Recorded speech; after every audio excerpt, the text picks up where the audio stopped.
Hey everyone, DPX here. Welcome back to another movie review. Today I am reviewing Superman.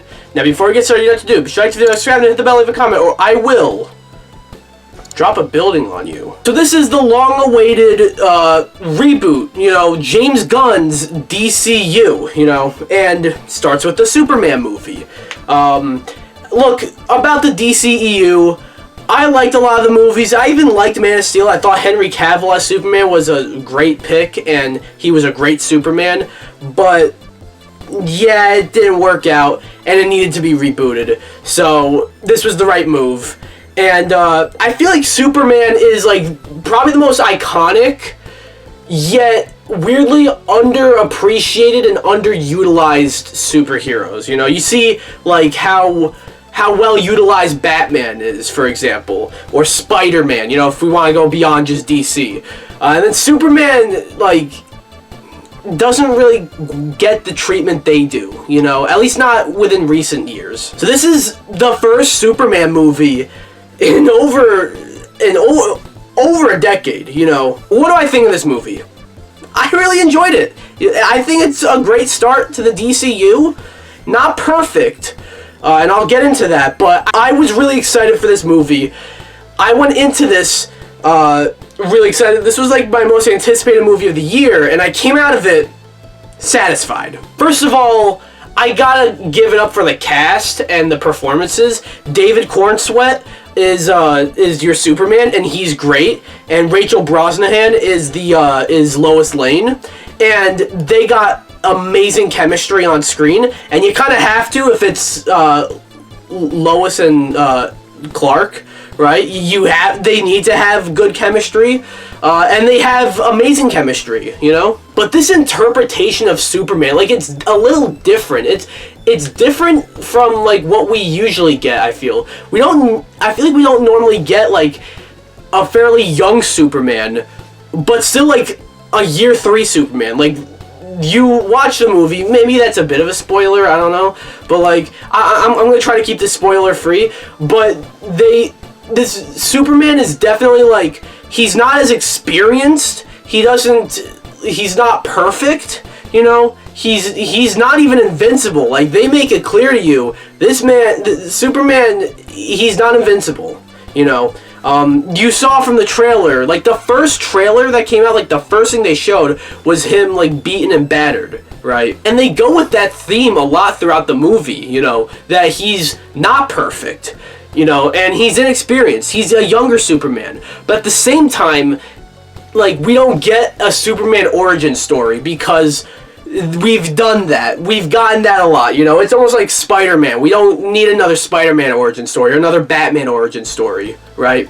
But it's not just Superman, And it's not just, David Cornsweet. Obviously, I mentioned Lois Lane. I mentioned her, and she's great, too. But there's a bunch of other characters as well. You get, they call it the Justice Gang in the movie. Obviously, this is building towards it being the Justice League, but you have Nathan Fillion as Guy Gardner. You have Isabella Merced as Hawkgirl, and I forget the actors' names, but you got Mr. Terrific is in there. Who, by the way, Mr. Terrific is the one I knew the least about.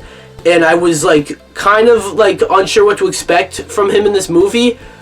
Fucking, one of the MVPs of the movie, And then there's also Metamorpho, who was really cool, too. And brought, some emotion to the movie I was not expecting. And then you realize, what is James Gunn really good at? James Gunn, the head of this franchise, this new shared universe, and also the director of this movie, what is he really good at? Ensemble casts. So, you have all these characters, and they're all used very well. Obviously the Justice Gang they're not front and center. It's more about Clark Kent, or really, we don't really see much Clark Kent. We see, it's really just Superman. We see more of him, and then, I guess secondarily, we see more of Lois Lane as well. But the way they utilize Hawkgirl and Guy Gardner and Mr. Terrific, like, I really liked it, and especially Mr. Terrific. We didn't get to see too much of Guy Gardner or Hawkgirl. Guy Gardner got some more screen time, I feel. Hawkgirl didn't get too much,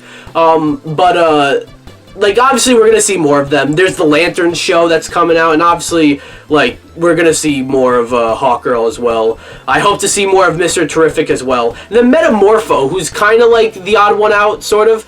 I don't want to say how his, like, story goes in this movie, but I did really like it. I also do really like just how much more colorful this is, you know.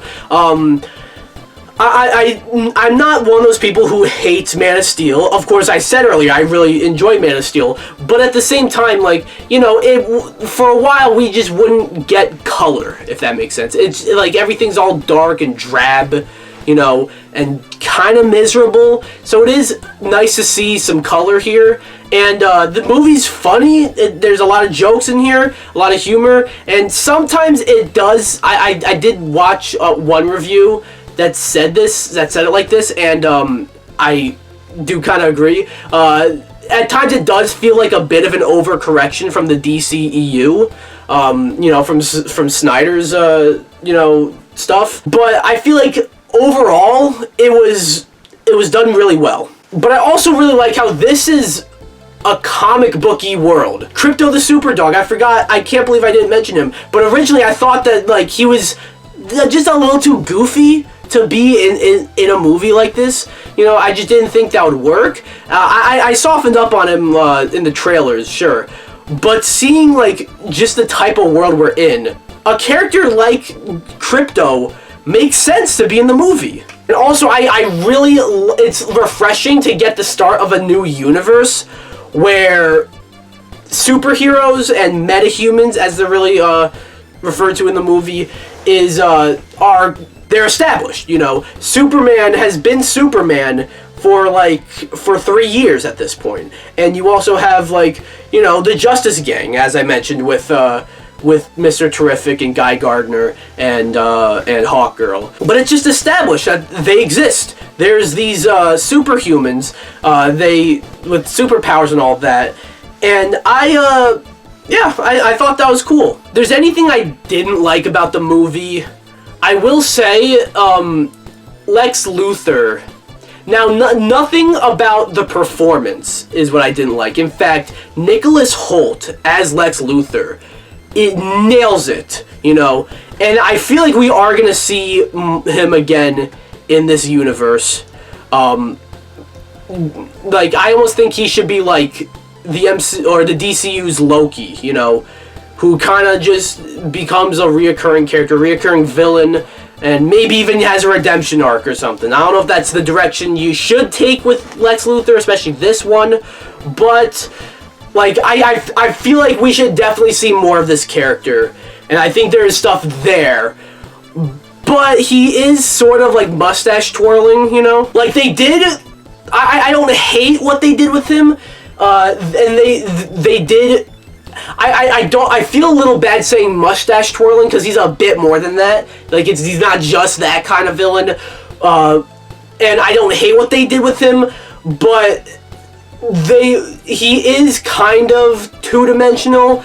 Like, maybe 2.5 dimensional, if that makes sense. But also, like, he does certain things, and he has a bunch of, like, people who work for him and all that, where it's kind of like, why would you listen to him? Like why would you do this thing that he's telling you to do when you know nothing good is gonna happen? Like, there's even, like, one point in the movie where, like, characters point out how, like, terrible of an idea something is, and he's like, obviously he's just like, yeah, go do it anyways, or whatever, and they don't question it beyond that. And it's just like, really? So yeah, that is one issue. I guess that's more of a mixed thing, but it's not like a terrible thing, but it is sort of like, it's such a good performance from Nicholas Hoult as Lex Luthor, but the character's not written the best. That's the thing. And the other thing is, this isn't really a problem with the movie itself. I guess it's just sort of like, you go back and watch the earlier MCU movies, and it's kind of like, you know, you can definitely see them trying to find their fitting, you know, find their footing, I think is the correct way to say that, actually. You know, you can definitely tell, like, you know, some wonky stuff going on. And you can kind of see that here. You can see that it's a start to something. And I'm sure it'll be great the more it goes on. But you can tell they're still trying to find their footing, you know. Other than that, though, I really enjoyed Superman. I don't know if this is the best Superman movie. It might just be, you know. I'm not that nostalgic for, like, the older movies, to be honest. So this might just be the best Superman movie. And I think David Cornsweet is great as well. And probably my favorite interpretation of Superman, like, in the movies, you know. And I'm very excited to see where things go from here for the DCU. You know, the next movie is Supergirl, and I don't know what the movie after that's gonna be, but we'll see. And yeah, I went into this really excited, and I came out very satisfied. So with that being said, I'm gonna give Superman a 9 out of 10.